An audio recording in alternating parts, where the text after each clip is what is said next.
नमस्कार. आज काय विशेषमध्ये आपलं स्वागत. आज दिवसभरात 3 महत्त्वाच्या घडामोडींचा आढावा आपण घेणार आहोत, ज्यामध्ये पहिली बातमी विधानसभेतून. आज महाराष्ट्र शासनाच्या अर्थसंकल्पीय अधिवेशनाचा 8वा दिवस आहे.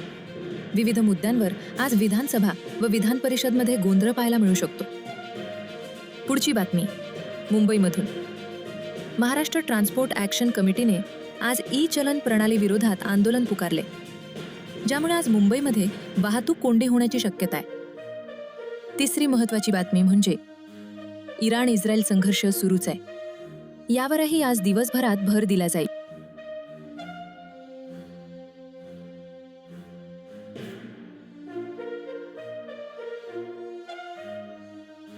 वेगावर विश्वास आणि सत्यावर ठाम भूमिका. इथं तुम्हाला मिळतील राजकीय घडामोडी, स्थानिक बातम्या, ब्रेकिंग अपडेट्स आणि तुमच्या आयुष्यातील प्रत्येक महत्त्वाची माहिती सर्वात आधी, सर्वात जलद आणि विश्वासाने. टेक्नो रँक मराठी, जिथं बातमी म्हणजे फक्त माहिती नाही, ती आहे जबाबदारी.